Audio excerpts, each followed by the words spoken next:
sea, tú lo dices es por lo de los alimentos. Sí, Steven, estás por ahí, ok. Pues mira, las tablas realmente tienen relación es con el ambiente en el que deben estar sometidos, ¿cierto? Un refrigerador que es multipropósito, pues va a depender de qué esté refrigerando y ahorita vamos a ver cómo se calcula. Una carga de enfriamiento de una nevera que tiene carne más verduras más otras cosas, pues mi carga es eso, carne más verduras más otras cosas. Y tú tienes que conocer exactamente cuál va a ser esa esa cantidad de calor a extraer. En temas de temperatura, según como entiendo acá, pues realmente no es que esté muy indicado. O sea, digamos que en general los lácteos, como tú ves en el Éxito o en cualquier otro almacén, están en una misma nevera y se almacenan a una condición general, ¿cierto? El refrigerador está a 4 grados, a 3 grados, cosas así. Eh, Son condiciones generales de almacenamiento que cumple o que hace que esa carga se mantenga en un tiempo prolongado, pero que, por ejemplo, si yo lograse bajar más la temperatura, quizás que puede ser que la leche dure más, pero que otra cosa dure menos, ¿cierto? Entonces ahí es muy difícil decir que se está haciendo. Si bien las tablas que les mostré ahorita muestran rangos de temperatura, cuando eso no coincida, lo que se hace dentro de los grandes refrigeradores o dentro de las cavas grandes es segmentar los espacios. Voy a volver aquí, ustedes están viendo el Jamboard. Si tú tienes un espacio grande, ¿cierto? Que eso es lo que pasa realmente en las neveras también gigantes. Mira que esas neveras industriales tienen una sección en donde, por ejemplo, acá son lácteos, acá son carnes frías y digamos que acá hay vegetales, ¿cierto? Si tú miras en esas neveras, principalmente las del Éxito, que son las que tienen mayor envergadura, son las más anchas, ¿cierto? Tienen tres secciones independientes que tú ves las divisiones, unas divisiones que pueden ser en vidrio o puede que no las tengan, pero entonces esto tiene un sistema independiente que cada uno tiene un sistema de recirculación de aire independiente, ¿cierto? El de CO2 tiene por acá y este por acá. Puede que esté impulsado por el mismo compresor o que cada sistema de estos se maneje de manera independiente. Hay que mirar el detalle de lo que hay detrás de eso. Pero lo que sí es que pueden tener el mismo evaporador que tiene, digamos, la misma temperatura de evaporación desde el ciclo, pero lo que yo estoy modificando son los flujos de aire de tal manera que este ambiente esté a una temperatura mayor a este, por ejemplo. Si carne fría lo tengo que almacenar, qué sé yo, a 0 grados, los lácteos a 2 grados y los vegetales a 8. Con un mismo evaporador, lo que yo hago es tener tres ventiladores independientes que me garantizan tres flujos de aire diferentes. Y ahí ya digamos, lo que entra a jugar es un tema netamente de transferencia de calor con el evaporador. Y mi sistema es independiente a este e independiente a este. Entonces veámoslo de esa manera, ¿cierto? Hay muchas estrategias para que eso se dé, pero si digamos en un recinto gigante, pues donde tengas, es un cuarto frío, una bodega gigante refrigerada, lo que suele pasar es que aíslan con paredes diferentes espacios, ¿cierto? Y aquí almaceno el elemento A, aquí meto otro B, C, D. Las grandes cavas de supermercados suelen tener espacios independientes para garantizar espacios adecuados para cada producto. Eh, entonces, lo que te decía, supongamos que en este espacio, por ejemplo, es el mismo sistema y aquí estamos dando la misma temperatura para estas dos cosas. Pues puede que estos vegetales a menos 2, a 0 grados o a 2 grados tiendan a dañarse más rápido porque pierden humedad más rápido. Entre más frío es el ambiente, si tú pones, por ejemplo, ¿cómo se llama esto? Un ají, una manzana, ¿cómo se llama esta otra? Un pimentón es en el que más se ve en el congelador de su nevera.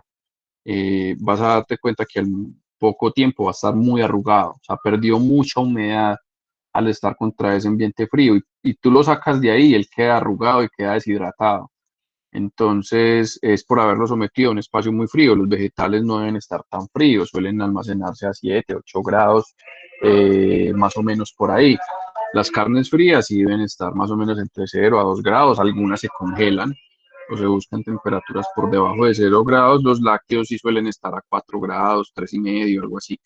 Pero como tal es más la recomendación del productor, del ingeniero de alimentos detrás de la producción de carnes, lácteos o vegetales, ¿cierto? Entonces, hay muchas estrategias de independizar esos espacios, pero yo creo pues que aquí no las abarcaríamos, pues te di como un par de estrategias pues como de las que se pueden hacer, que me parece importante ahí darte esa claridad. Gracias, Steven, por la pregunta, bastante útil. No sé si tengas alguna otra duda, Steven, o quedamos bien así.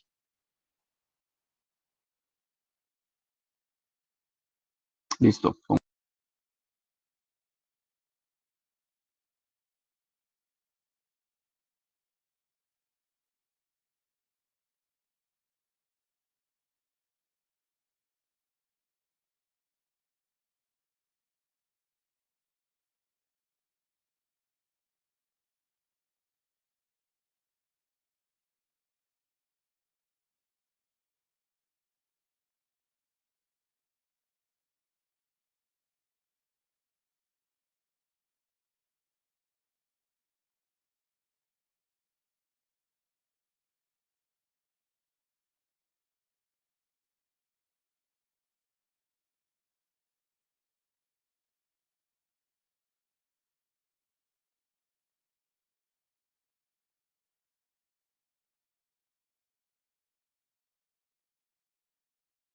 Profe, no se escucha nada.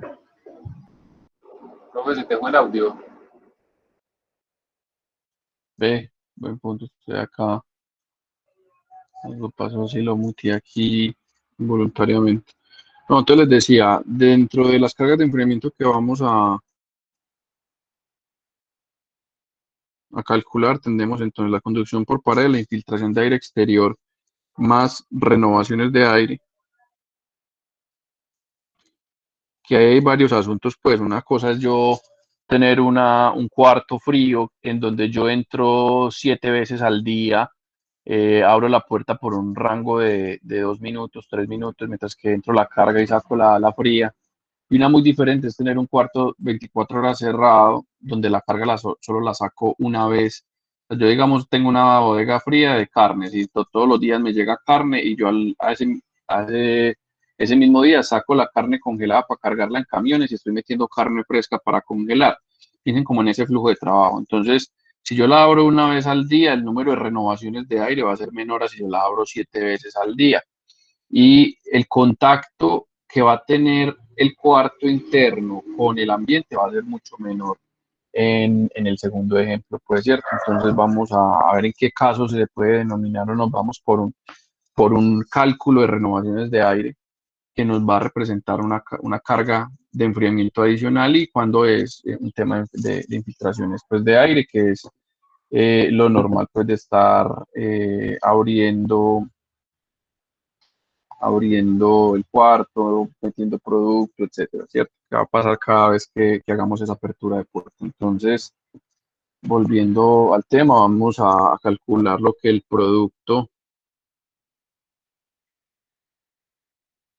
y el empaque represente como que, como carga de enfriamiento. No es lo mismo meter una tonelada de manzanas a un cuarto empacado en un gran cajón a meter la misma tonelada de manzanas empacadas en cajas de cartón de a 20 kilos.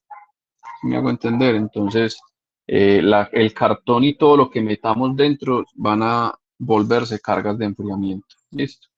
Ya hablaremos pues de unas cargas varias o suplementarias, donde está la iluminación, motores, aspersores, cualquier cosa que esté de alguna manera intercambiando energía dentro del cuarto. Una lámpara, por ejemplo, si bien consume energía eléctrica y la consume en lumínica más una emisión de calor, esa, esa energía lumínica se está volviendo radiación dentro del cuarto que finalmente va a estar en contacto con el alimento, con lo que sea que yo esté almacenando. O sea, al fin y al cabo, la totalidad de la energía transformada por la lámpara, tanto en calor como en luminosidad, es potencia que finalmente el evaporador tendrá que asumir. Un motor que mueve aire, ¿cierto?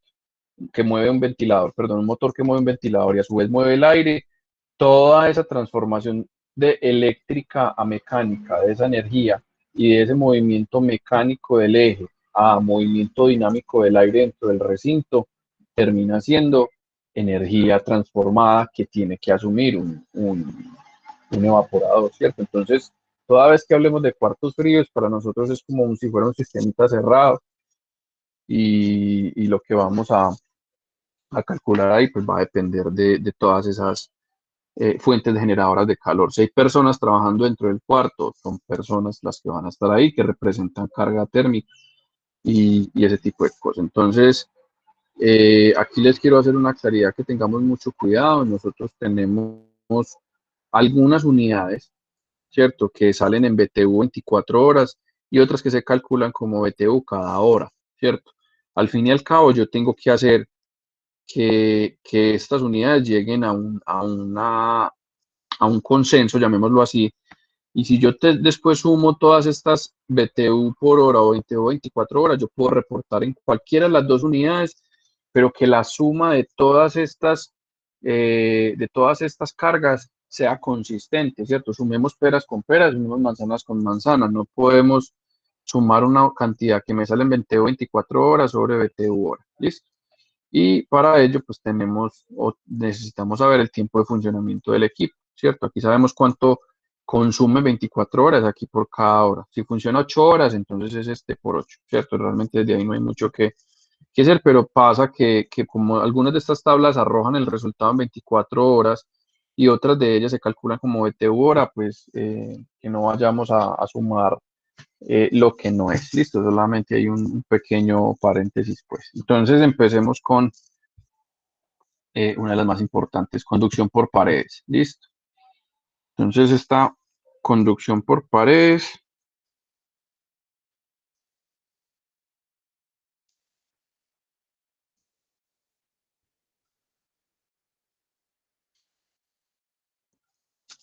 tiene varias particularidades. Tú puedes tener, por ejemplo, un cuarto frío que está a la intemperie, ¿cierto? Que le pega al agua, la radiación solar, que le pega de todo, como puedes tener un cuarto frío dentro de otro recinto, ¿cierto? Entonces ahí quizás ya no vamos a tener efecto de la radiación solar, de los vientos, del agua, etcétera. Entonces siempre esto que les voy a escribir acá va a depender mucho de esos fenómenos que estén al exterior del cuarto, pero pues en la mayoría de cuartos fríos que están dentro de bodegas, dentro de empresas, dentro de otro tipo de cosas, es muy poco común tener cuartos fríos a la intemperie. Eh, pero suele pasar, pues uno de ellos es un carro, ¿cierto? Un carro de carga refrigerada, ¿cierto? Esos camiones frigoríficos que llevan pollo congelado, que llevan...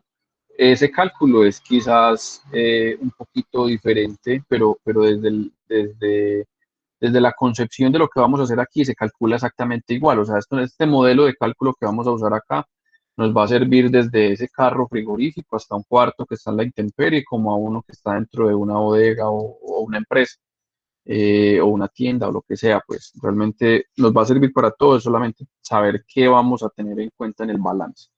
Entonces, esa primera conducción por paredes, llamémosla uno, esa conducción por paredes Q1 va a ser igual a el área de esas paredes por el coeficiente global de transferencia de calor U por esa diferencia de temperatura que hay entre el interior y el exterior, ¿cierto? Entonces vamos a ponerlo acá. Esa carga térmica Q la vamos a tener como carga térmica transferida, sale en BTU por hora en la mayoría de los cálculos. El área, para que sea consistente pues con las BTU y con las demás unidades que vamos a tener en cuenta aquí, la reportamos en pies cuadrados, dado pues que el U que sale de las tablas tiene ese coeficiente global de transferencia de calor, está en unidades de BTU, BTU por hora por pie cuadrado por grado Fahrenheit. Y el delta T, pues siempre va a ser para nosotros la temperatura exterior, que es la mayor, menos la temperatura interior, que es la menor, y en grados Fahrenheit. Realmente, si hacemos una pequeña pared que puede ser eh, cono sin aislante, pongamos una pared cualquiera aquí que, no sé, digamos que tenga sus vetas y pongamos un aislante al interior, ¿cierto? Que puede ser cualquier cosa.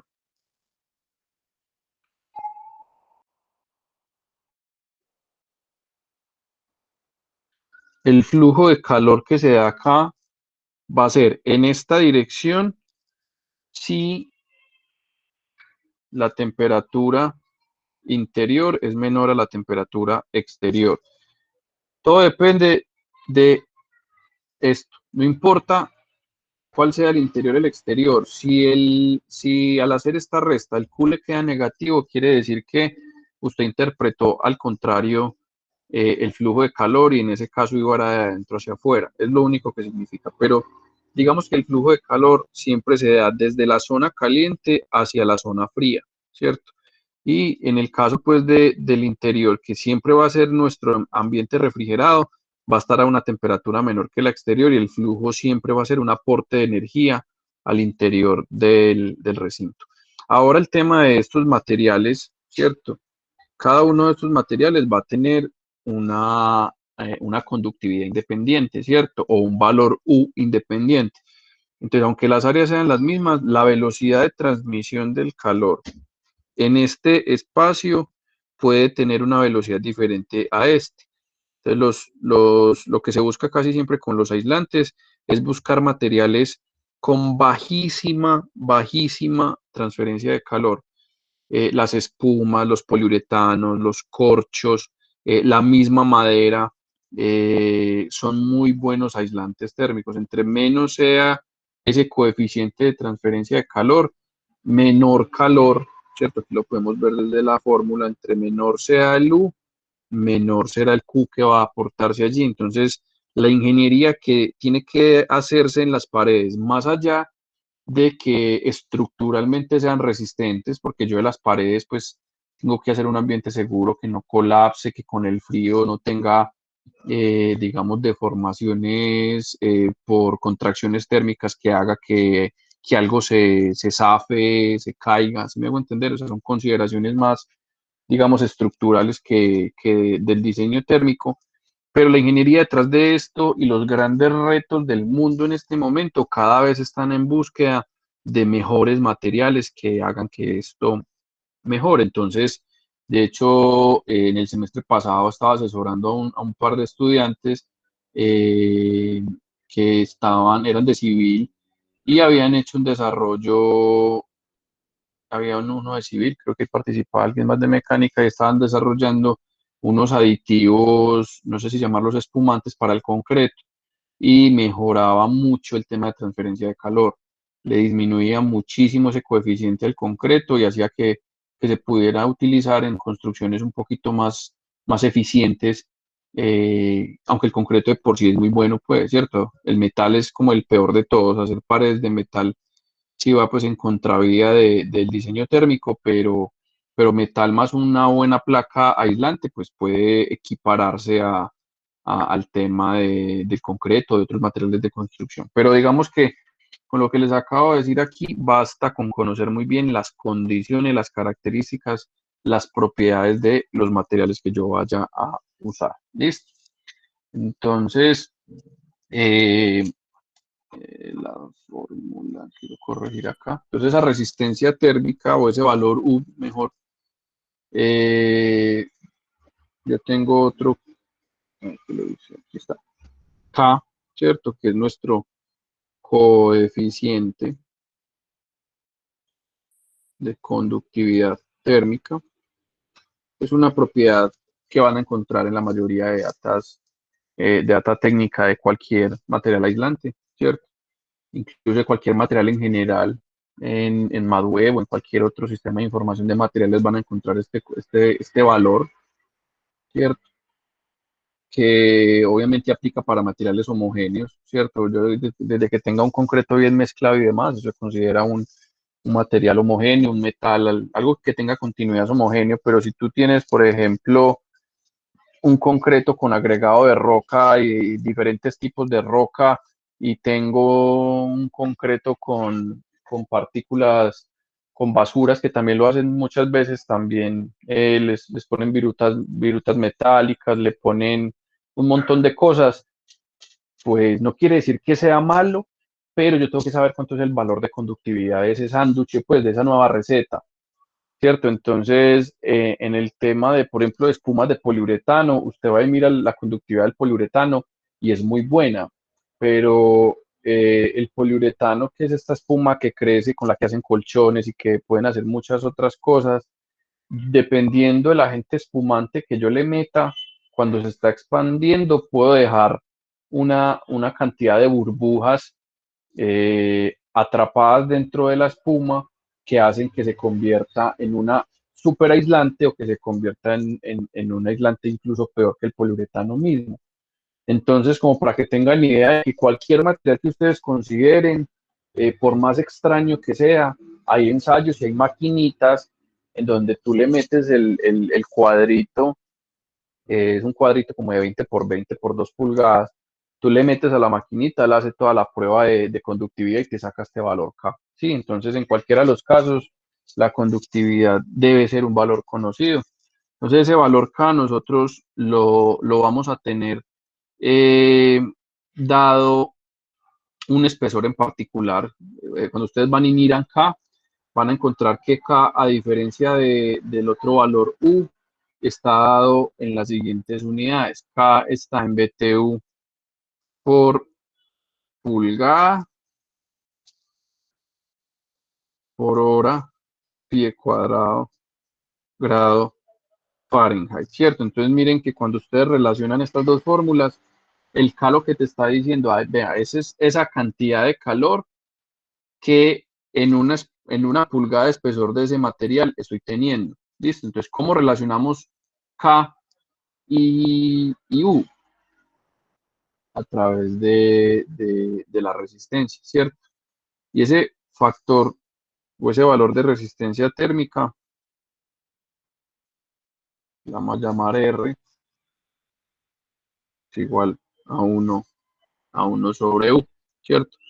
Y cada material pues va a ser igual a 1 sobre la conductancia, que ahorita vamos a encontrar este valor en otra tabla, o pues va a ser el espesor sobre K, ¿cierto? Cuando yo ya tengo el espesor conocido, pues me queda en valores de U. Y esta resistencia es la que yo voy a computar para calcular el U, ¿cierto? Esta es la manera, ay, perdón, esta es la manera en cómo se define en transferencia de calor esa resistencia a la conducción de calor de esa pared. ¿Listo? Como resistencia térmica total. Entonces, ese 1 sobre U va a ser igual a ¿qué? Ahora sí vamos a definir ahora los parámetros que están detrás de ello. Si yo tengo una pared como la de arriba, ¿cierto? Yo tengo que esa resistencia es la suma de lo siguiente. 1 sobre el coeficiente de convección interno, ¿sí? Que van a ser todos esos fenómenos de pared que se dan aquí y aquí, convección interna y externa. Y en los casos en donde yo tengo, por ejemplo, baja velocidad del aire en la pared, caso de una bodega que tiene adentro un cuarto frigorífico, esa pared externa del frigorífico no está sometida a flujos de aire considerables que me lleven a calcular convecciones internas y externas. Y entre los cuartos frigoríficos, al ser cuartos cerrados, no se usan velocidades tampoco muy altas. En refrigeración, casi siempre estos temas convectivos o estos fenómenos convectivos al interior y al exterior son despreciables en comparación a la carga, diferente de un camión que transporta alimentos, donde el carro está constantemente, digamos, en promedio a 60 kilómetros por hora y tenés un flujo de aire exterior a 60 kilómetros por hora. En ese caso, sí hay que calcular coeficientes de convección, que pues para ello sí nos podríamos citar pues de lo que conocemos del curso de transferencia de calor, cuando tenemos las condiciones de pared, las velocidades del aire, etcétera, ¿cierto? Pero en refrigeración suele hacerse despreciable este valor, pero vamos a hacer el balance completo. ¿Listo? Más. Yo tengo un primer material con un espesor conocido, X1 y aquí X2, X1 sobre la conductividad de ese material, K, ¿cierto? Más X2 sobre la conductividad de ese material, 2, más todo lo que yo le ponga a eso, ¿cierto? Todo lo que yo le ponga, o sea, realmente ahí pueden haber 1000 materiales, la idea es que todos los tengan en cuenta para saber cuánto es eso. Entonces ahí esto, más un coeficiente de convección en el exterior, ¿cierto? Entonces ese coeficiente de convección al exterior va a depender también de esos fenómenos. Entonces, repito, estos dos coeficientes suelen calcularse solo en las condiciones o en las situaciones donde se amerite, ¿cierto? Caso de, como les digo, un carro que transporta alimentos, ese tipo de carro refrigerado va a tener que tenerse en cuenta la convección exterior. La convección interior suele tenerse en cuenta únicamente cuando yo tengo o un sistema muy pequeño con altas velocidades de,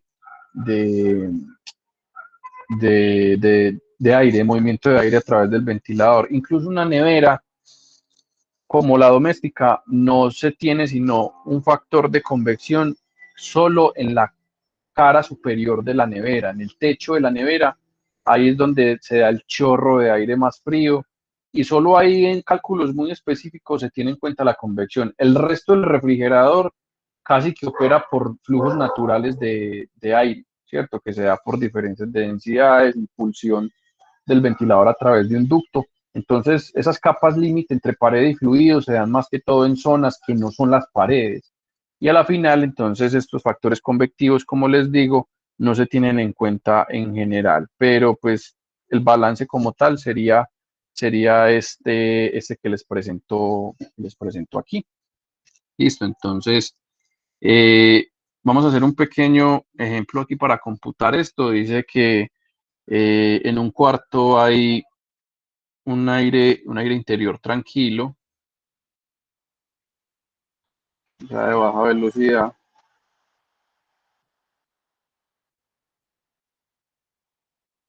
Sí. Eh, en la parte externa se tiene también, no hay condiciones, aire interior y exterior. El mío es de,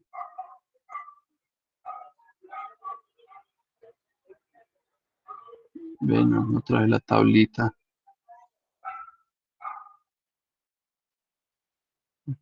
No puse la tablita de Profe, los una pregunta. coeficientes de convección. Sí, Entre pared y pared no se va a tomar la resistencia de contacto. ese tipo de cosas suelen ser favorables al producto. Vamos a ver que incluso al final de todos estos cálculos, también como en ventilación, se tienen que tener factores de seguridad, pero esas resistencias de contacto suelen ser pocas porque usted tiene que unir, por ejemplo, estas placas de corcho suelen usarse con adhesivos de gran cobertura y aunque hay una resistencia de contacto, no es tan grande como en muchos casos y de hecho estás favoreciendo aún más la conductividad. Entonces la podemos tener en cuenta toda vez que sea un valor conocido. Como le digo, yo acá sumo, en esta parte de acá, yo estaría sumando, ustedes que están viendo que, sí, en esta parte de acá realmente es que ustedes sumen todo lo que se considera, pero muy bueno el aporte. Si las resistencias de contacto suelen ser también apreciables toda vez que se conozcan, sino los materiales en sí ya de por sí son lo suficientemente aislantes porque estamos usando materiales con ese propósito. Y digamos, en el caso de que tengas un metal con un aislante o un metal con otra cosa, como el metal si es muy bajito respecto a esa otra cosa, puede que esa resistencia de contacto te ayude y te favorezca la conductividad, porque lo que estás haciendo es tratando de perder el frío al interior, pues en menor medida. Entonces, sí, acá no la estoy teniendo en cuenta, pero lo haré. Yo voy a sacar la tablita de convecciones que no sé qué la hice, en este ejemplo la usé. Entonces, al interior de un recinto tenemos aire tranquilo, de baja velocidad, y en el exterior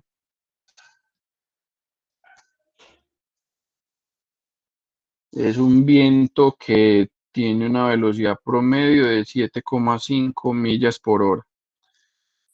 Listo. Y estamos hablando de un bloque de concreto, paredes de un bloque de concreto que tiene de 12 pulgadas, ¿cierto? Con agregado de arena.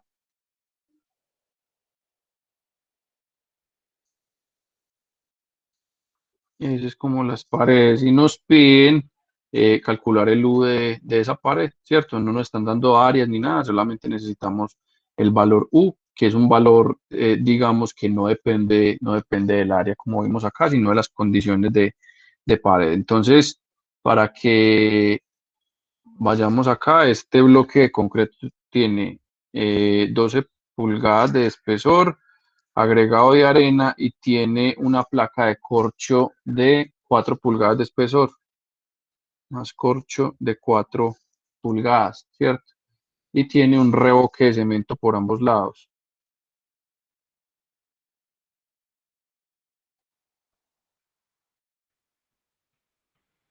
Listo, entonces realmente el sándwich que estamos teniendo acá es, si nos queda claro, es, tengo acá una primera pared, ¿cierto? Donde tengo acá al interior una pequeña placa de corcho, ¿cierto? Y por fuera tengo un revoque, pequeño revoque, eh, que tiene en total, no, cada una tiene media pulgada, 0,5 pulgadas, ¿sí? Entonces, esa es como la construcción de esa pared. Listo, entonces acá este es mi revoque. Este, digamos, para mí es el corcho, unas bolitas. Y aquí tengo pues mi agregado de arena, pues por decir, listo. Entonces, para mí este material, llamémoslo así, este va a ser uno, este va a ser 2, este va a ser 3 y este va a ser 4. El interior está aquí, el exterior está acá. Entonces, hablando del revoque, cuando yo ya voy a la tabla, empecemos a sacar datos. Ya les voy a decir de cuál sale. No me acuerdo muy bien, yo creo que esto sale de la página 4. Veamos si de ahí tengo ladrillo, concreto, eh, concreto, mortero, mezcla. Acá. Ajá. Fíjate que ahí sí les tengo que empezar a mostrar la pantalla completa.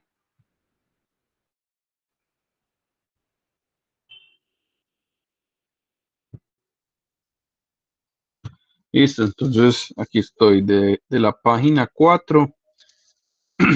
Esos, ese revoque, ese cemento correspondería a este, ¿cierto? Concreto tipo mortero o mezcla que tiene una conductividad térmica Roberto, de compartiendo. 5, ¿sí? Profe, no estamos viendo tu pantalla. perdón, sí, le pasa uno aquí a...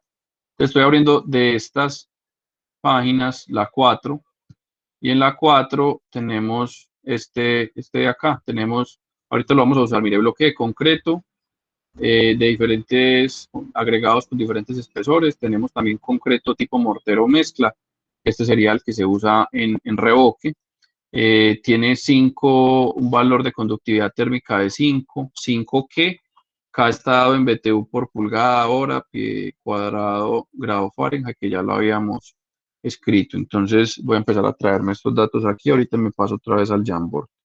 Entonces son 5 BTU por pulgada sobre hora, pie cuadrado, grado Fahrenheit.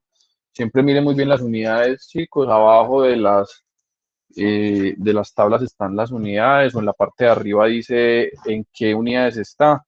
Los digo es para que sepan muy bien contra qué cruzarlo y que no vayan a tener problemas por unidades, listo. Mira que la conductancia aquí está en términos iguales a U, listo. Conductancia es igual a U para estos materiales. Y si ustedes pueden ver, los únicos materiales que tienen conductancia aquí o valor U que sería lo mismo, es aquellos de los cuales yo ya conozco el espesor. Estos están dados para una pulgada de espesor, entonces puedo multiplicar esto por cualquier cantidad de pulgadas, mientras que estos pues ya tienen un valor en conductancia. Pues que nos quede claro que solo con manejar bien las unidades nos vamos a entender. ¿Listo? Entonces, el material 2, este era el material 1, que era el revoque. El material 2 también lo sacaríamos de la página 4 y corresponde a un bloque de concreto que habíamos dicho que tiene bloque de concreto 12 pulgadas con agregado de arena. Entonces tienes una conductancia C de 0.78. ¿Listo? 0.78, esto es BTU, hora, FT cuadrado, grado Fahrenheit. Listo. Por dentro tenemos corcho, por acá tenemos aislamientos, corteza de pino, vidrio, placa de corcho, ¿vale? Acá placa de corcho de 4 pulgadas. Voy a ver si la tengo computada en la página, yo creo que la tengo por aquí perdón, la 3.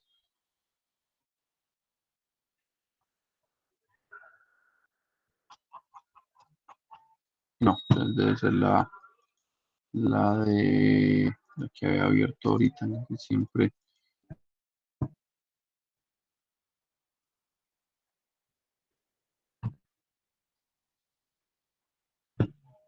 que se hizo, lo que es esto.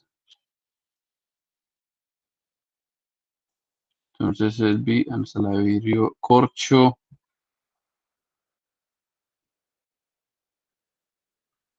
equivalente en pulgadas. Tengo corcho de, pero no sé si ya había puesto las temperaturas. En un segundo me paso para a ver qué temperatura será. Si no, uso la que está en la otra hoja como placa de corcho. Y denme un segundo, yo miro dónde la tengo.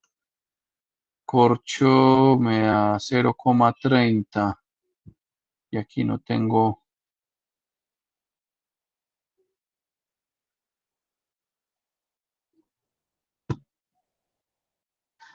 No tengo diferencia de temperaturas, entonces sí me toca sacarla de allá. Entire screen, vamos acá. Compartir, listo, vamos a la tabla. Voy a sacarlo todavía de la página 4. Entonces, placa de corcho 0.30. Listo, ya les vamos a mostrar los valores así concretos. Entonces, el corcho también si lo sacamos de la página 4 nos da 0,30 BTU por pulgada. Este es valor K, ¿cierto? Miren que esta columna de la izquierda es valor K. y ustedes miran lo que valía ahorita, el concreto tiene una conductividad de 5, el corcho tiene una conductividad de 0.30, o sea, realmente el gran aporte a la resistencia térmica y al aislamiento lo está dando el corcho más que la pared en sí. Listo, entonces 0.30 BTU por pulgada sobre hora, FT cuadrado, grado Fahrenheit. Y me queda, por último, el otro revoque, ¿cierto? Que ya conocemos cuánto es el valor. Entonces, 4, este revoque también lo saqué de la página 4, sería 5 BTU por pulgada hora. FT cuadrado, grado Fahrenheit. Lo voy a cerrar aquí, voy a volver al Jamboard, de aquellos valores para que terminemos de ver ese balance. Vamos a hacer una nueva hoja. Y le voy a compartir a la ventana de Chrome. Listo.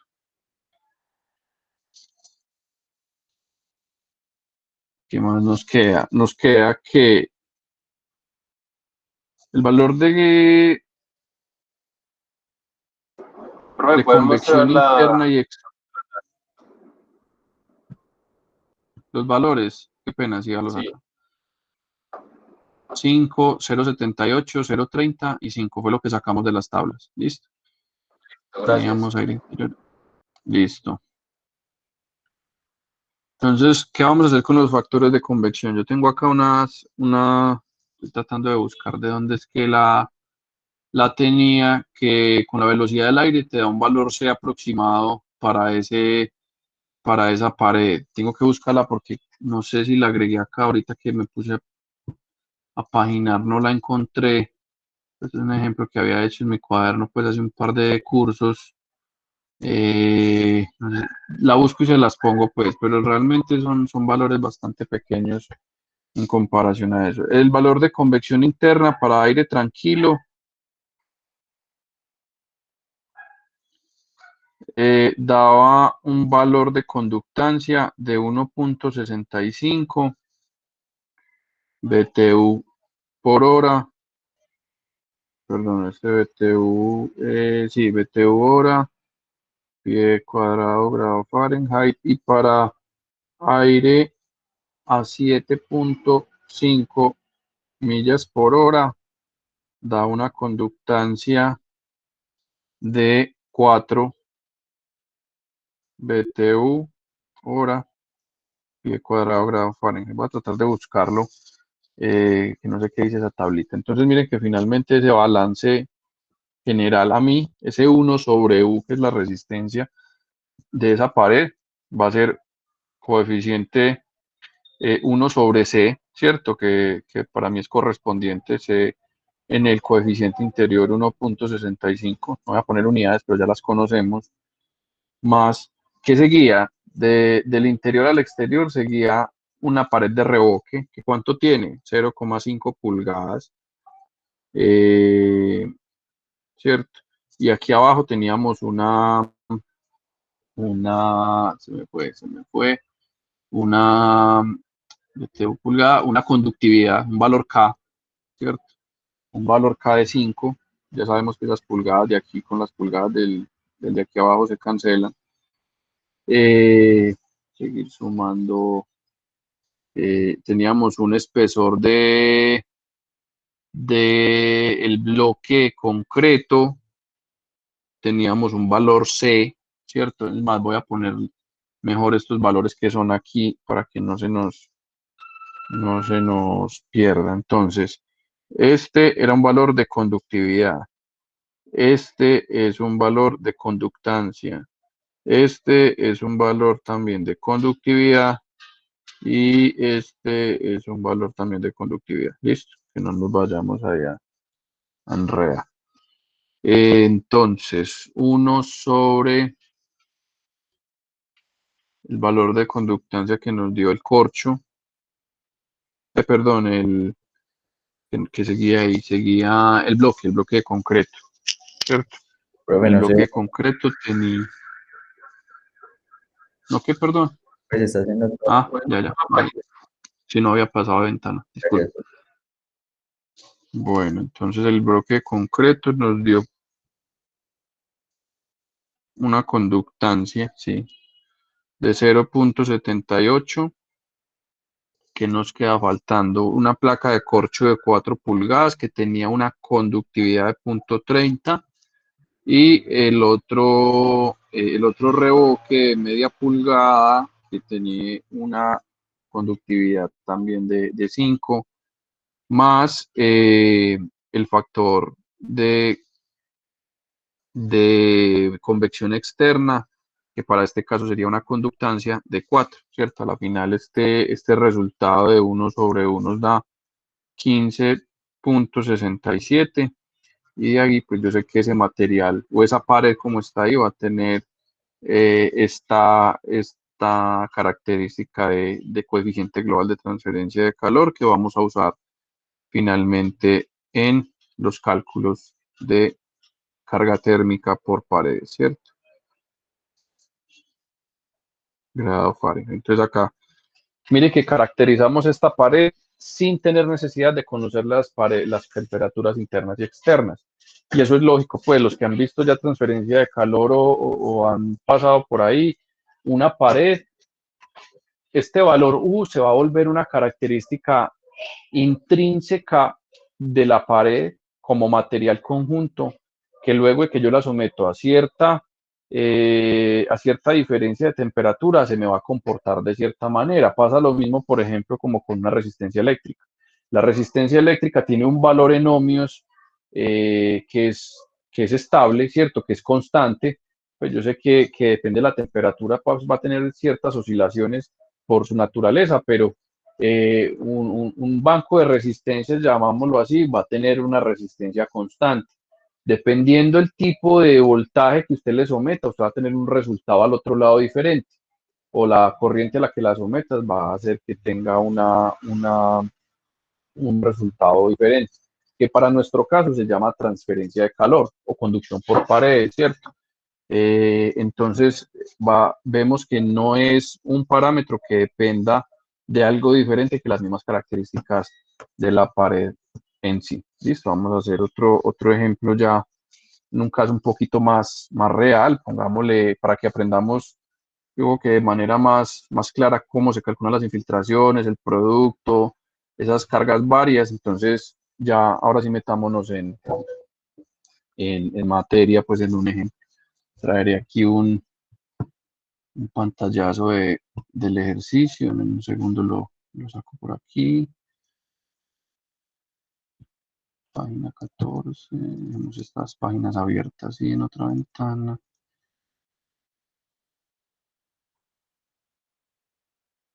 Refrigeración, ejercicio.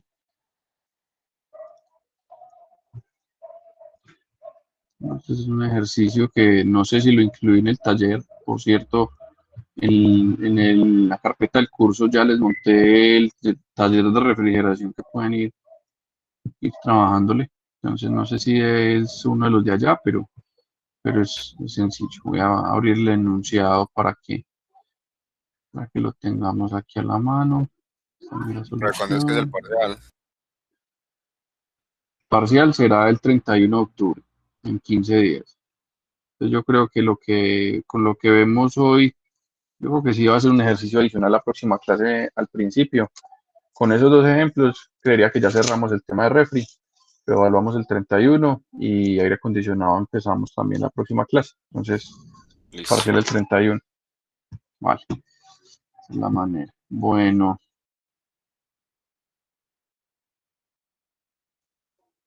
lo hice, aquí está. Entonces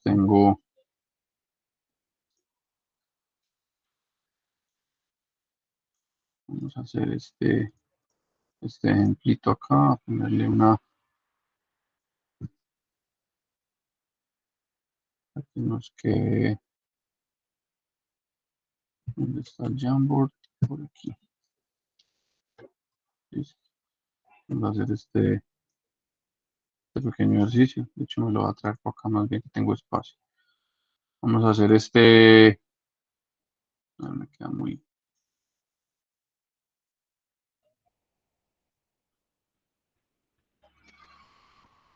empezar a hacerlo allá. Entonces miren lo que vamos a hacer. Control Alt más. Nos piden, vea, se requiere construir un enfriador para el almacenamiento de carne de ternera,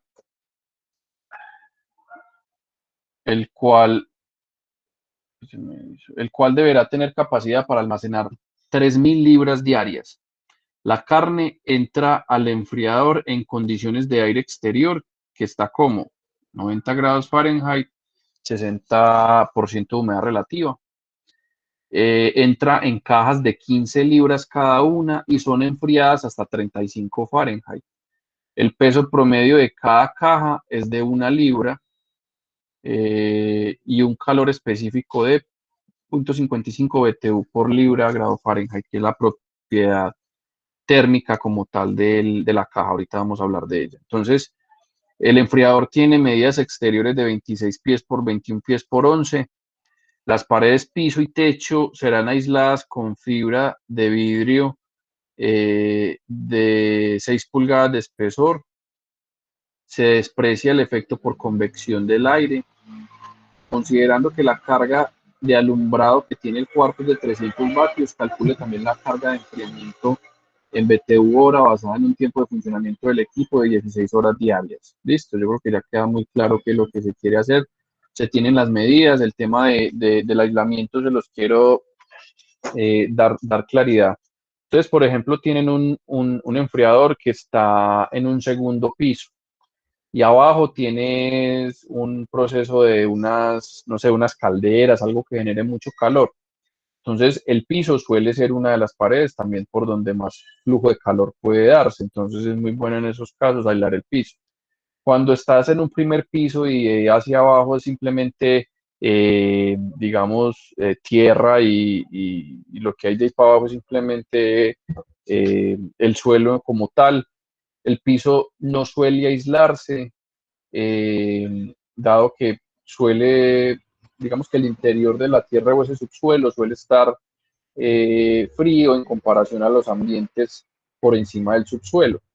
Entonces, es simplemente ver en qué condiciones estás. Entonces, cuando tengas, por ejemplo, un techo de un cuarto frigorífico que es un techo en lata, pues eso es lo peor que puedes conseguir ahí. Ah, pero estoy poniendo un techo metálico y por debajo tengo aislantes. Ah, venga, que es otra condición.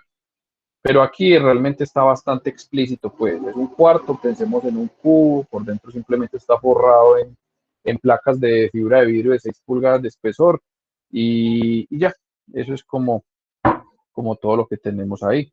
Entonces, no nos hablan de un material diferente a la fibra de vidrio, o sea que probablemente sea un cuarto fabricado en fibra de vidrio de 6 pulgadas de espesor. Si tiene metal o alguna cosa, pues no lo estamos teniendo en cuenta aquí. Entonces, venga, vamos a darle candela a este ejemplo que es bastante simple. Entonces, ya aquí tengo el enunciado, acá tengo la. Entonces, ¿estamos sincronizados? Sí. Bueno, entonces vamos a hacer aquí ese esquema. Entonces, tengo inicialmente el cuarto. Muy bueno que lo grafiquen, tengan como claridad de dónde hay ventanas, si es que tiene ventanas. Eso ya lo haremos en otro ejemplo en la próxima clase. Listo. Vale, entonces tengo ese primer esquema. Tengo 11 pulgadas acá, perdón, 11 pies. 11 pies, pies es una comita sola. De este lado tenemos 26 pies y de este lado habían 21 pies. ¿Cierto? Todo es placa de vidrio de 6 pulgadas.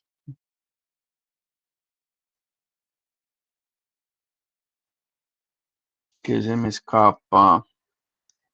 Mm, bueno, yo creo que no es más. ¿Listo? Entonces empecemos. ¿Qué debo calcular yo primero que todo acá? Pues empecemos por lo más sencillo. Vamos a calcular esa área exterior. Esa área exterior va a ser 2. Vamos a tener dos lados de 26 por 21, ¿cierto?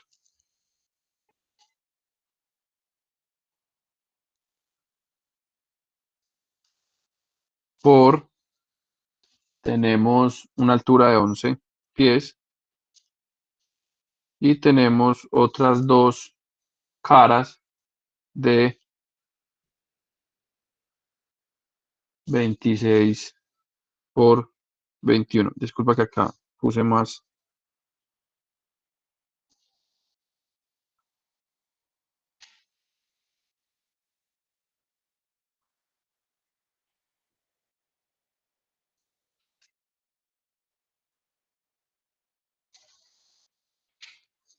¿26 por 21? 26 por 21 es la cara, pero que yo creo que me estoy enredando aquí. 2 por 26 más 21. No, hagámosla sencilla, más bien que creo que acá estoy equivocándome en un signo. Entonces, cara frontal y cara posterior. Entonces tenemos dos caras, si sumémosla mejor así que no me enredo tanto. Entonces tenemos dos caras que tienen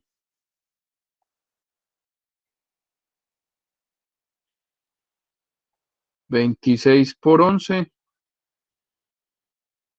que sería la frontal y la posterior, ¿cierto? Más otras dos caras que serían las laterales, que son de 21 por 21 por 11, más otras dos caras que serían piso y techo, que tienen 26 por 21. A ver, 2 por 26 por 11 por 2, 21 por 11 por 2 y piso y techo. Sí, yo creo que ahí estamos ya bien. Listo. Recordemos que todo eso está en pies. Esto da 2126 pies cuadrados. Listo. Ya tenemos esa área exterior.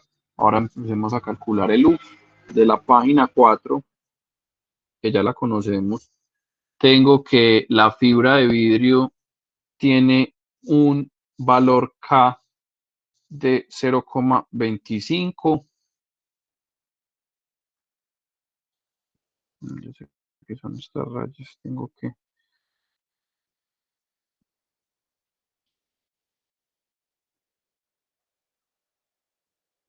Listo, 0, vámonos así más bien. Exacto, 0,25 BTU por pulgada sobre hora, pie cuadrado, grado Fahrenheit. Listo. Tengo, y quiero calcular entonces ese valor U, ¿cierto?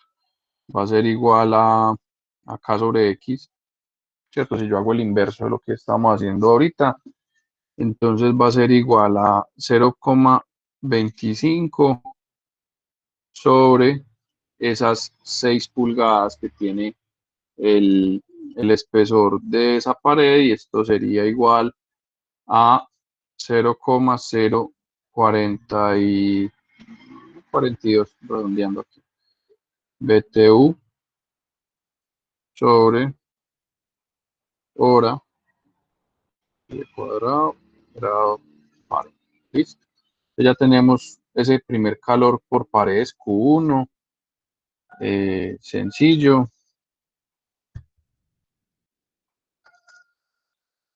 U por A por delta T, que va a ser igual entonces al área pie cuadrado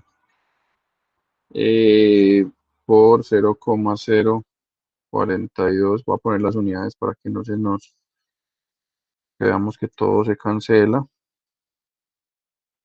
¿cierto? Aquí estoy cancelando grado Fahrenheit con, sí, grado Fahrenheit, pie cuadrado con pie cuadrado, por el delta T que nos decía que adentro estaba a 35, afuera a 90, entonces exterior menos interior 35, y esos son grados Fahrenheit con grados Fahrenheit. El producto de este calor completamente es 4872. Miren lo que nos va a salir acá, BTU por hora. Listo, ese es Q1. Entonces, Voy a ponerlo aquí en rojo. Ahorita vamos a sumar todos esos Q. Q1 nos dio 4.272 BTU por hora. Si yo quisiera, solo por computarlo a lo que yo quiero, a lo que yo quiero hacer en reportarlo cada 24 horas, yo lo que tendría que hacer es, yo tengo un Q1 que es Profe, 4.872 BTU por hora, ¿sí? profe, esto en el U no debería pasarse esas 6 pulgadas a pies.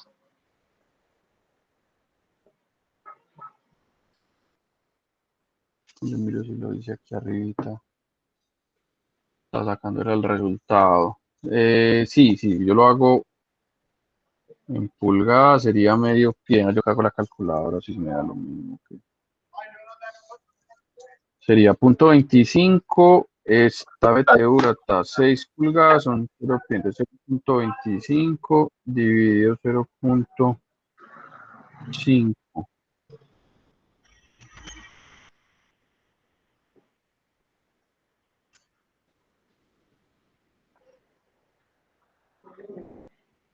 No. Mira que las conductividades no. Se No, cancela mira, aquí la está, actividad. se cancela con pulgada. La conductividad tiene pulgadas en la fórmula. Ah, listo. No, este es pie Gracias, profe. cuadrado, aquí no nos va. Sí, es que mira, la conductividad tiene un pulgadas en la, mírala acá. Entonces estoy cancelando estas pulgadas de aquí con las pulgadas que iría acá. Listo, no, Gracias, sí profe. está bien. Yo que lo estaba haciendo con el otro, lo había convertido, pero no. Aquí mire el ejercicio y no lo. Sí, está así. Cancelé pulgadas con pulgadas. Bueno, entonces aquí ya sabemos cómo es. ¿Cómo llevo esto a carga cada 24 horas? Entonces yo tengo 4.872 BTU por hora. Sencillo, si yo quiero saber cuánto es cada 24 horas, entonces es por 24 horas de funcionamiento al día, ¿cierto? Digamos que en el tema de las unidades sería así. Yo cancelo estas unidades con estas unidades y sencillo. Si yo lo quiero saber cada 24 horas y voy a sumar ahora todo en términos de 24 horas, pues me sirve más tenerlo de esta manera, ¿sí? Voy a poner simplemente los dos resultados de cuánto da. Entonces esto sería el resultado si lo quiero cada 24 horas. ¿Listo? Sencillo, lo multiplico por 24 y sale.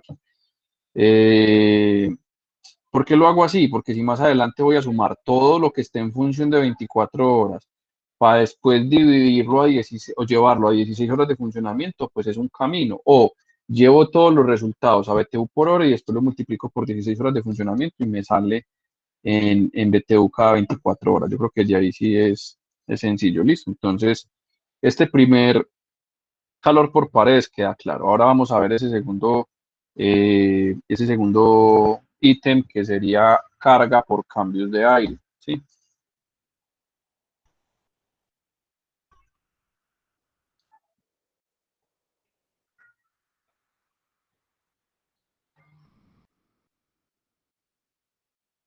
Y esas cargas por cambios de aire, pues yo los tengo a ustedes acá, viendo lo que no es cambios de aire, ¿sí? ¿De qué va a depender? Va a depender de, nosotros lo vamos a llamar Q2, ¿listo? Entonces, ese Q2 va a depender del volumen interior que tenga ese recinto por cambios de aire cada 24 horas por un factor cambio de aire. ¿Listo? ¿A qué hace referencia estos cambios de aire? Dependiendo de la actividad y de lo que yo esté metiendo adentro del recinto, yo voy a tener un número de renovaciones al día. ¿Sí? Perdón, no lo llamemos renovaciones todavía, llamémoslo unas infiltraciones, exacto, es como la palabra más indicada, que se van a dar por múltiples factores, ¿cierto? Entonces, empecemos por calcular ese volumen interior. Si ustedes recuerdan, el exterior de ese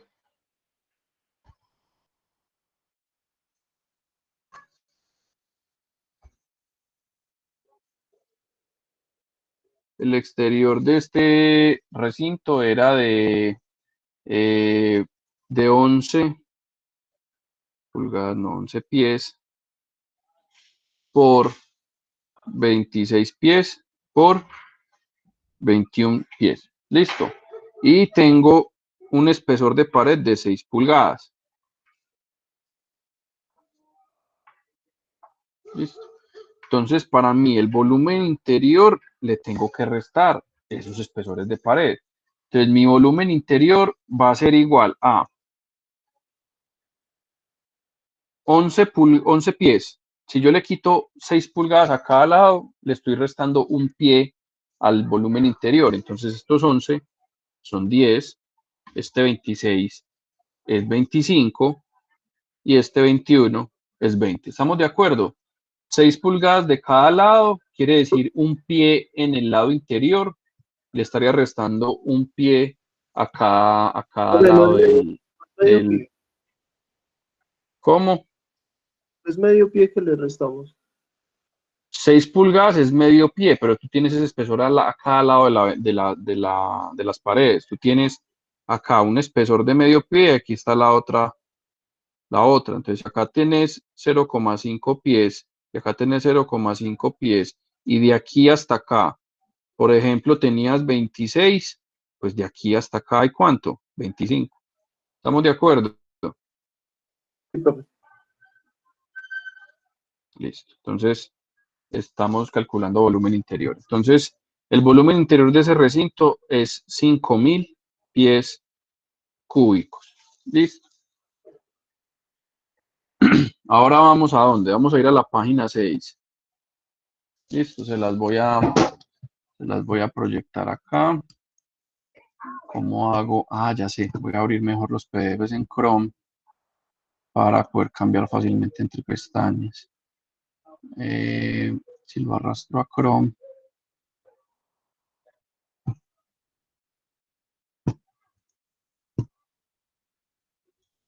Súper. Dale acá. Listo. Entonces, este cuadro de alguna manera nos dice cuánto es el cambio de aire promedio cada 24 horas en cuartos de almacenaje que estén por encima de 32 grados Fahrenheit debido a la abertura de puertas e infiltraciones de aire. Listo, miren que realmente es muy conciso el dato de dónde sale y a qué se refiere.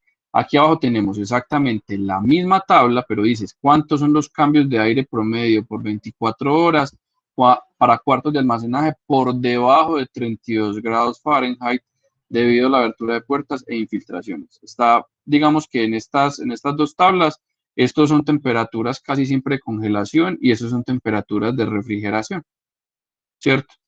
Entonces, lo que vemos, lo que encontramos acá de volumen en pies cúbicos es el volumen interno, ¿cierto? Y acá sacamos el factor o el número de cambios de aire por 24 horas dadas las infiltraciones, ¿cierto? Desde acá sacamos ese valor. Nosotros tenemos un volumen interior de 5.000 pies cúbicos, ¿sí? Entonces, para 5.000 nosotros vamos a tener un valor de 7.2 cambios al día. ¿Listo? Entonces, miren que es cambios cada 24 horas. Entonces, volviendo acá, tendría, ahí están viendo el tablero, sí. Entonces, de la página 6 para 5.000 pies cúbicos, tengo que los cambios de aire 24 horas es igual a 7,2 cambios cada 24 horas. ¿Listo? Y ahora vamos a hallar un factor. Profe, estamos viendo el tablero.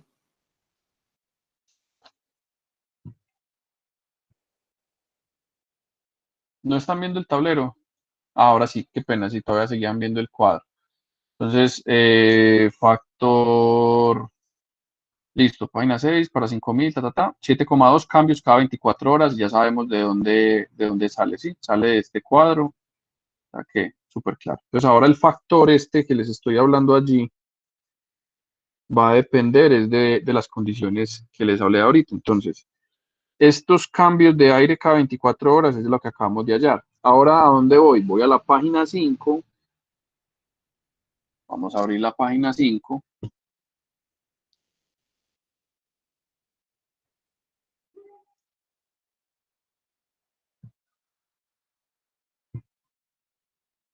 Listo, aquí la abrí. La página 5 nos dice, ¿cuánto es el BTU por pie cúbico de aire eliminado en enfriamiento para condiciones de almacenaje arriba de 30? ¿Y cuánto es ese BTU por pie cúbico eliminado en enfriamiento para condiciones por debajo de 30 grados Fahrenheit? Qué pena que ahorita no les hice la comprobación. Si ustedes miran esta otra tabla, que es la tabla de la página 6, ¿cuánto es la temperatura que nosotros estábamos teniendo al interior del recinto? Al interior del recinto nosotros estamos teniendo 35 grados Fahrenheit, ¿cierto? Entonces estamos por encima de 32 Fahrenheit. Es por eso que me vine por este valor y no por este valor de aquí de 5.6. ¿Listo? Ahí es bueno que no les hice esa salvedad. Aquí vamos a hacer exactamente lo mismo. Esta es la página número 5. Entonces, ¿cómo vamos a calcular esto? A nosotros nos dijeron en el ejercicio, y voy a devolverme donde está el enunciado. Si ustedes ven acá, el enunciado dice, vamos a entrar con unas condiciones de aire exterior que tienen 90 grados Fahrenheit y 60% de humedad relativa. ¿Estamos de acuerdo? 90 grados Fahrenheit y 60 de humedad relativa. Vale, entonces nosotros tenemos para condiciones de almacenaje por arriba de 30 Fahrenheit. Aquí es donde vamos a entrar, no por debajo de 30 Fahrenheit. Entonces, para 30 Fahrenheit, 90 grados de temperatura del aire a la entrada y una humedad relativa de, ahí siempre se me olvida, de 60%, ¿cierto? Estaríamos en esta columna de aquí, no sé si le puede hacer esto algún cuadrito, no, estamos en esta columna del 60 y nosotros vamos a tener almacenamientos al interior, de la temperatura del cuarto o del almacén en grados Fahrenheit a 35. Entonces 35 contra esas condiciones es 2,43.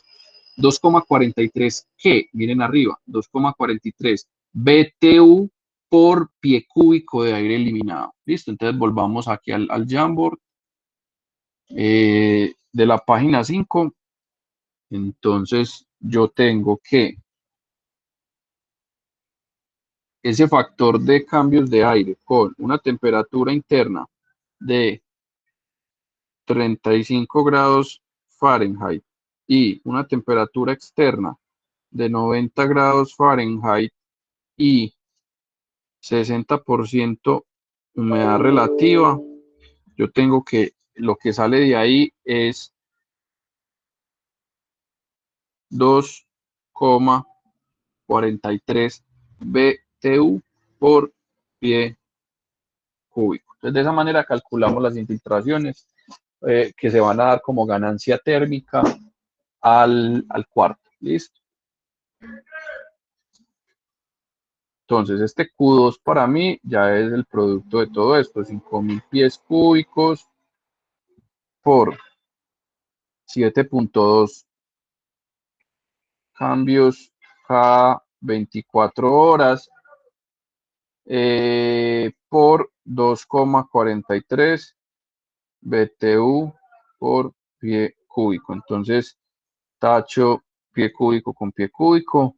Cambios no es una unidad, ¿cierto? Estamos diciendo es que es 7.2 veces, es como cuando hablamos en RPM, pasa exactamente lo mismo. Este valor es como número de veces al día, ¿cierto? Y el producto de esto es 87.480 que BTU cada 24 horas. Entonces miren que acá ya lo tenemos reportado en cada 24 horas y así calculamos las infiltraciones Q2. ¿Listo? Ahora sigamos a calcular otra carga que es la carga del producto.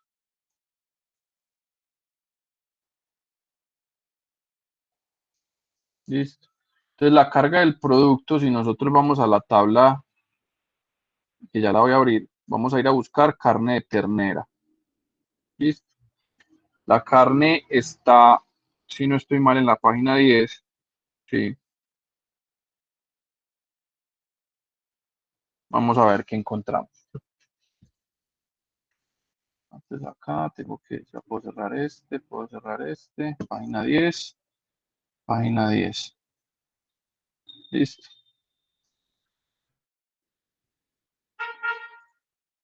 Rotate clockwise este.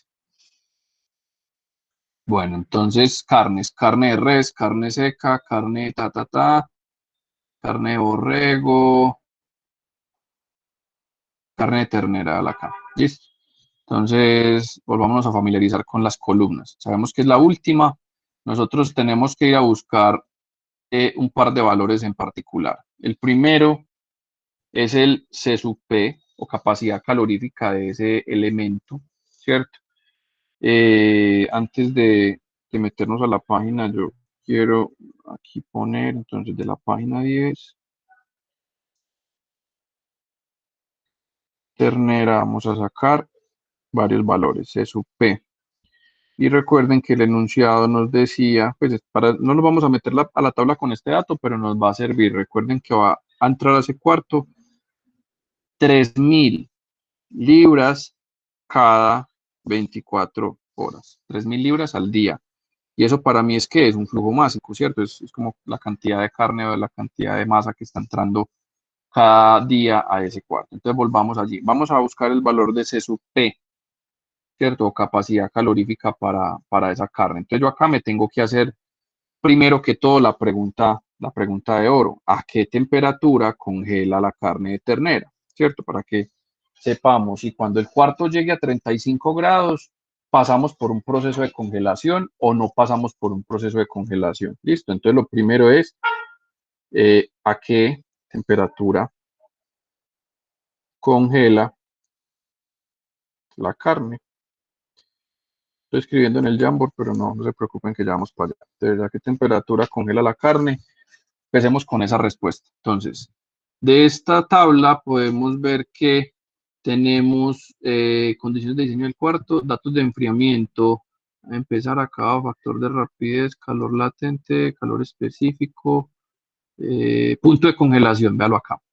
La penúltima columna se llama punto de congelación. Entonces vámonos a ver cuánto es el punto de congelación de esta carne de ternera. La carne de ternera congela a 29, ¿cierto? 29 grados Fahrenheit.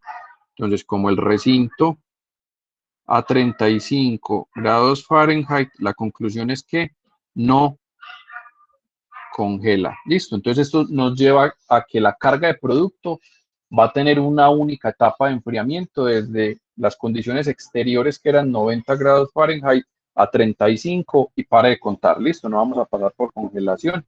El ejercicio que va a ser la próxima clase sí vamos a pasar por congelación para que sepamos cómo se calcula, y también voy a incluir carga de respiración para que veamos cómo se maneja esa tabla de respiración de las frutas. Entonces hasta aquí vamos bien, listo. Entonces ahora sí, de la página 10 nosotros vamos a sacar un valor que se llama C sub P, ¿cierto? Y corresponde a la columna de calor específico, ¿cierto? ¿Cuál calor específico? ¿Antes del congelamiento o después del congelamiento? Ya sabemos que no congela a esa temperatura, por ende nos vamos a guiar por esta columna de acá, listo. Entonces, de nuevo, antes del congelamiento es el último valor, 0.71. Entonces, C sub P es 0.71. 0.71, ¿qué? Siempre miren las tablas. BTU por libra. BTU por libra, grado Fahrenheit. ¿Listo? Desde ahí ya sacamos esa propiedad de la tabla. Entonces, volvamos al Jamboard. Hicimos la comprobación. ¿Congela o no congela? Ya sabemos que no. Sacamos el valor de C sub P. ¿Para qué nos va a servir el valor de C sub P? Entonces, bueno, pongámoslo por aquí también. Ya sabemos que el delta T, el delta T, digámoslo de una vez, es de pasar de 90 grados Fahrenheit a 35 grados Fahrenheit y eso nos da un delta T de 55 grados Fahrenheit. Listo. Vamos a sacar también de esta tabla, voy a compartir nuevamente la tabla, un factor de rapidez. ¿Listo? Que el factor de rapidez lo que nos dice es desde el momento en que piénsenlo de esta manera. Usted somete un cuerpo que está a 90 grados Fahrenheit inmediatamente a un ambiente que ya estaba estable a 35 grados Fahrenheit. Entonces, el factor de rapidez da razón como cuánto es esa latencia, esa tardanza que va a tener esa carne en sentir esa diferencia de temperatura para empezar a cambiar de temperatura. Entonces, el factor de rapidez es un factor adimensional, que quiere decir que más o menos, sin decir que es una velocidad, en el caso de la carne ternera sería 0.75, piénsenlo como 75% de esa capacidad de intercambiar calor con el ambiente la está empleando para cambiar su propia temperatura, ¿cierto? Es un tema de un fenómeno de, llamémoslo, de rapidez. Hay otras carnes, no sé realmente a qué se deba, me imagino que debe ser por la presencia o no de humedad, por lo que estoy encontrando acá. Carnes frescas, ahumadas, algo así, tienen un factor de rapidez igual a 1, otras carnes tienen un factor de rapidez igual a 0,75. No soy experto en carnes, ni tampoco sé físicamente el fenómeno que pase allí, pero entiendo el concepto como de esa manera, ¿cierto? Es como cuán rápido, por decirlo así, empieza él a cambiar su temperatura dependiendo cómo está el ambiente. ¿Listo? Entonces, bueno, hay carnes que tienen que ese factor no interrumpe esa transferencia de calor, hay otras que sí tienen cerdo después de 18 horas de enfriado, bueno, no sé, realmente tengo que aprender un poquito más de esto, no sé, no soy ingeniero de carnes, soy ingeniero mecánico. Entonces, bueno, factor de rapidez 0.75, volvamos al Jamboard, Jamboard para ustedes, aquí. Entonces, aquí, factor de rapidez, todo sale de la misma página. 0,75. ¿Qué más se me escapa? No más. Entonces, ¿a qué va a ser igual a este Q de producto? Bueno, que nosotros lo estamos llamando Q1, Q2, llamémoslo Q3, pues, ¿cierto? Va a ser igual a el flujo másico o cantidad de masa que entra al recinto, MC sub P, MC sub P delta T, ¿cierto? Esa es la cantidad de calor que necesita un cuerpo cualquiera para pasar de una temperatura A una temperatura B, ¿sí? Sobre el factor de rapidez, es como la fórmula lo indica. Entonces, para estos valores serían, vamos a meter 3000 libras de carne cada 24 horas, ¿sí? Tenemos 0.71, que es el C sub P, que es BTU, y abajo tenemos libra, grado Fahrenheit, ¿sí? Y tenemos la diferencia de temperaturas, que es 55 grados Fahrenheit, delta T.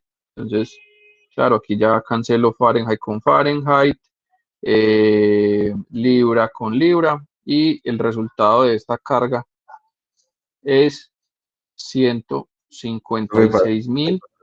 Es. ¿Cómo? Te falta dividir por el factor Ah, de faltó el factor. Sí. Acá 0,75. Pero sí lo tengo computado en el resultado, pues sí. Es BTU cada 24 horas. ¿Listo? Hemos hallado otra carga. ¿Listo? Esta carga la vamos a adicionar. Entonces miren que me sirvió haber cambiado a 24 horas el primer Q para después sumar todo bajo el mismo concepto. ¿Listo? falta algo, ¿cierto? No es solamente la carne, acordémonos que la carne está metida en cajas. Entonces, de producto, esta es la carne de ternera, nos falta las cajas.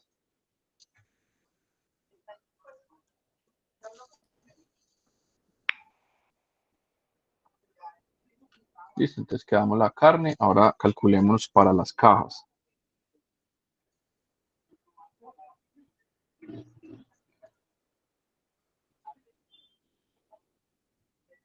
Carga producto, que serían cajas. Sencillo. ¿Cuántas cajas son? Están entrando 3.000 libras cada 24 horas de carne, ¿sí? Y van empacadas, como nos decía el enunciado, en cajas de 15 libras.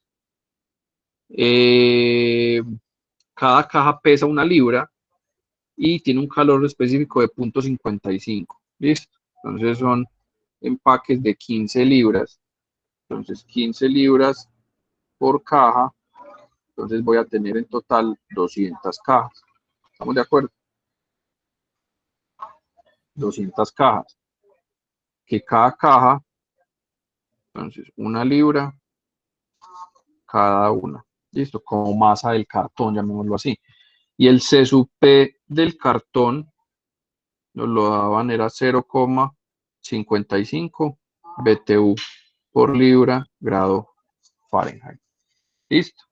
Entonces, ¿cuántas cajas están entrando? Qué pena, 200 cajas cada 24 horas, la misma cosa que hicimos ahorita. Entonces, aquí lo hice, aquí. Entonces ya desde ese lado, mira a la derecha. Listo, entonces el Q3, que es producto, ¿cierto?, de cajas, tengo que sumárselo al de ahorita, entonces van a ser 200 libras de cajas de cartón cada 24 horas, 0,55 BTU por libra grado Fahrenheit por 55 grados Fahrenheit. Las cajas van a estar sometidas a la misma temperatura. Y pues lo que yo he hallado en el tema de libros es que el tema de las cajas, el cambio de temperatura de las cajas o del empaque, como lo que gobierna es lo que contiene, factor de rapidez es el mismo factor de rapidez de la carne. Listo.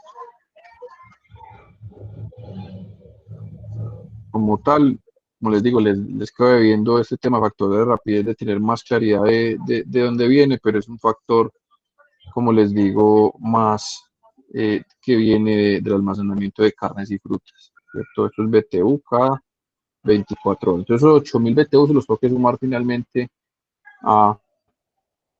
Listo, es decir, miran que la proporción es que es muy poquito en comparación con los demás, pero aún así es una carga térmica que tengo que tener en cuenta. Listo.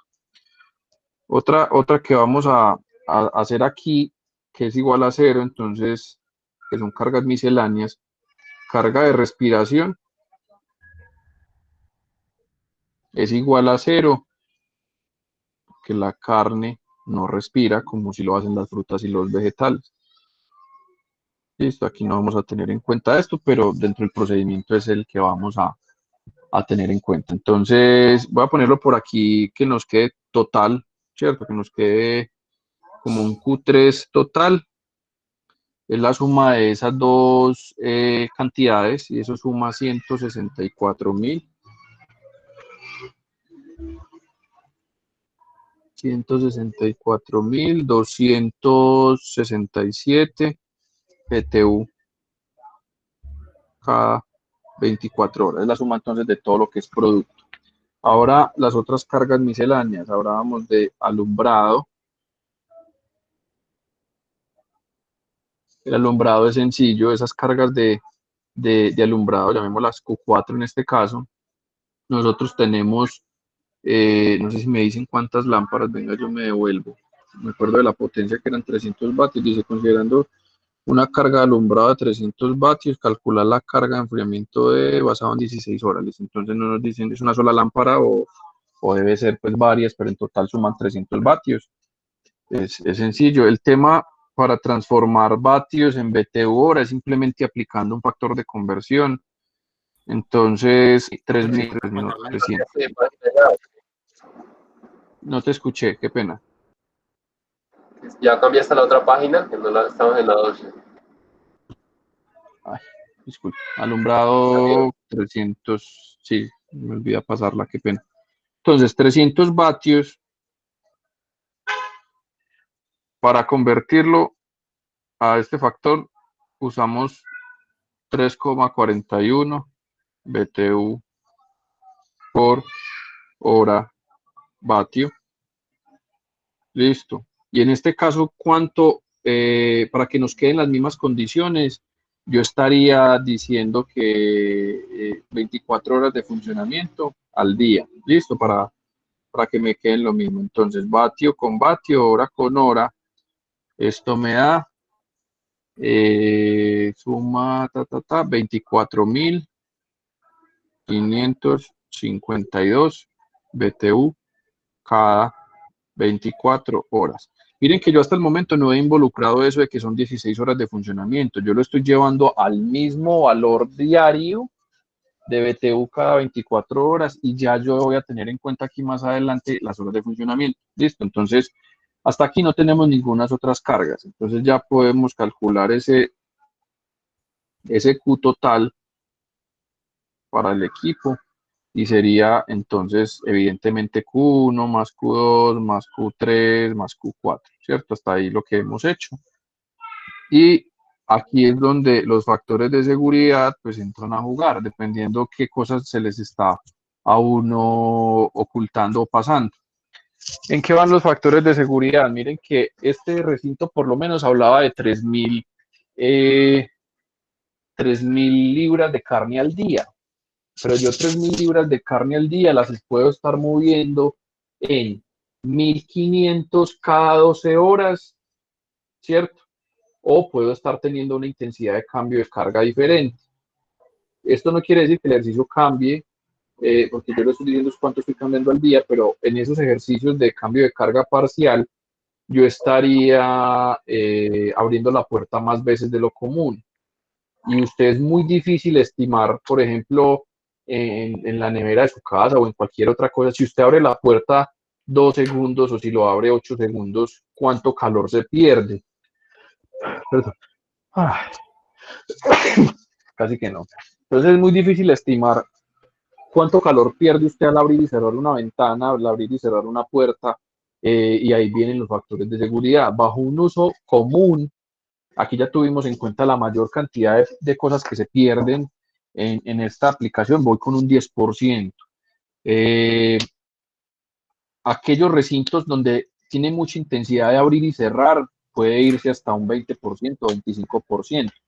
Pero aquí estamos teniendo en cuenta las mayores cantidades, pues realmente las pruebas del tema es que yo meto las 3.000 libras de carne y voy mido temperaturas con puerta cerrada.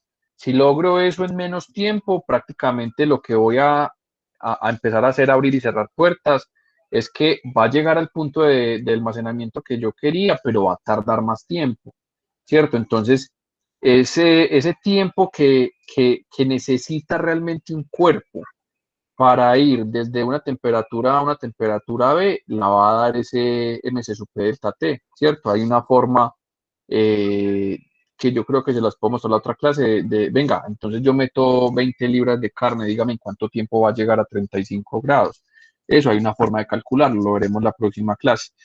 Pero miren que de ahí de tener eso ya en esa temperatura controlada, de ahí en adelante es mantenerlo a 35 y el equipo de refrigeración va a seguir trabajando. ¿Para qué? Para compensar las cargas por paredes, por iluminación, por muchas otras cosas. Todo es que el producto ya esté a la temperatura de almacenamiento, los demás calores van a seguir aportando al sistema. Usted no va a hacer que deje de entrar calor por paredes, no. Pero abrir y cerrar la puerta es muy difícil de cuantificar cuánto corresponde en calor.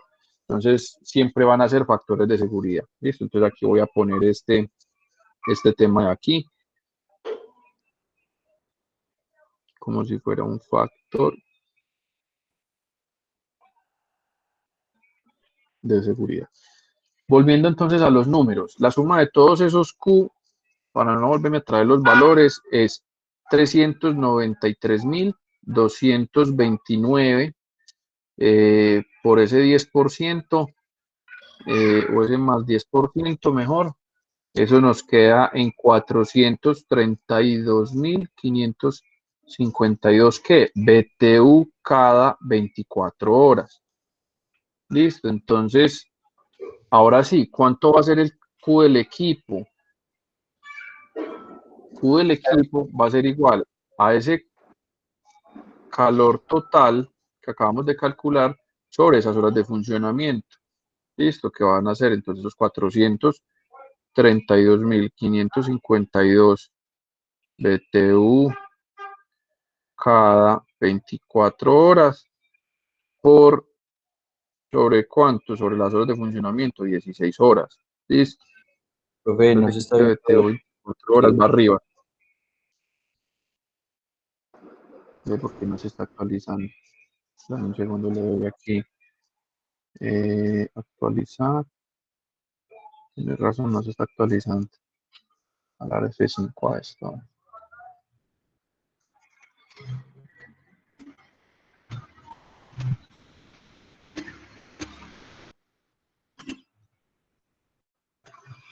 ¿Qué pasó? Ah, un segundo, aquí. Me cayó el internet, ¿no? Ustedes me escuchan aún, ¿cierto? Sí, profe. Sí, al parecer fue un tema aquí, se me cambió de cuenta. Ahora sí me sale. Ahora sí me sale. Ahora miremos que salga aquí. Qué curioso, no abre en serio. Aquí ya cargo. La tablet no carga. Cerremos. Y volvemos a abrir. Vamos a la. A la aquí. Y aquí sí se me actualizó. Ahora sí también. Puedo seguir acá.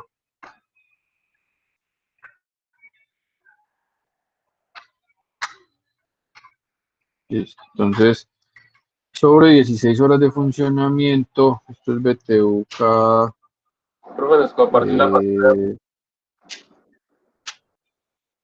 ha dejado de compartir porque presentar, está porque cerré la ventana, yo creo que sí, ahí sí estás compartiendo esta ventana. Listo, entonces por las 16 horas de funcionamiento,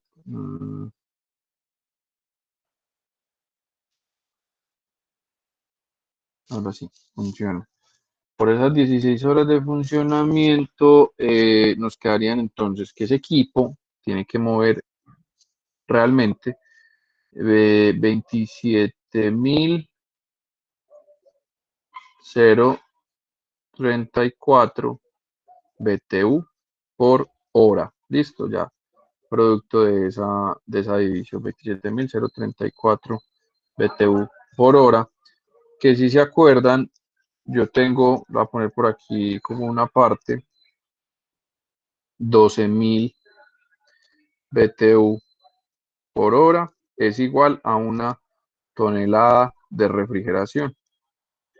Listo. Entonces, si lo quiero ver en términos de toneladas de refrigeración, sería 2,25 TR. Listo.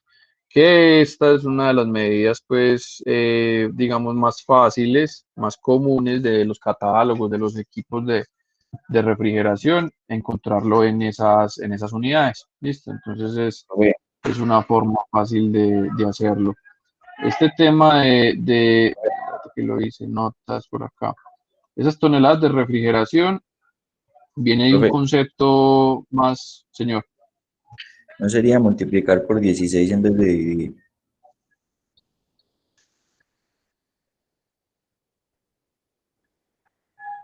No tendrías que dividir entre. ¿Por qué lo dices? Pues porque es que son Nosotros tenemos calor total en BTU. Ya por- quiero saber qué estás pensando. 24 horas aquí. Mira, yo te voy a cambiar esto de la siguiente manera para que entiendas. Ya quiero saber qué es lo que estás pasando. Esta unidad de aquí, lo que lo estamos poniendo 24 horas es un día, ¿cierto? Es 24 horas, perdón, es BTU al día, 24 horas. Cuando nosotros hacíamos cosas como esta, míralo aquí arriba, ¿cierto? Mire que yo a esto le estoy poniendo 24 horas de funcionamiento al día. Si usted cambia esa palabra de abajo, 24 horas al día, te queda más fácil convertirlo acá. Entonces, lo voy a hacer de esta manera para que te quede más fácil. Y vas a ver que si tú en un día vas a gastar 432.000 BTU, en una hora, ¿cuánto vas a consumir? ¿Cierto? Entonces, veámoslo de esta manera. Entonces, 432.000, que lo hice, esto lo tengo en PDF. Ajá. Entonces,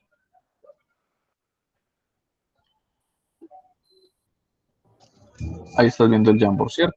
Sí, sí, no me salí de ventanas ni nada. Seguimos acá. Entonces, tú tienes 432.000 BTU cada, lo voy a poner entonces así, al día, si lo quieres ver así.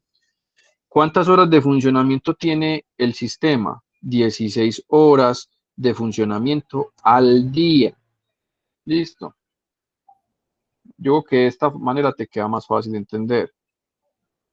Listo. Numéricamente tú estás aquí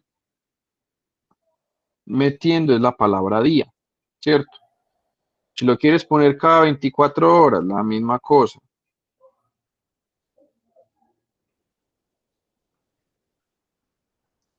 Hay 16 horas de funcionamiento, 16 horas de funcionamiento al día, ¿cierto? Es lo que...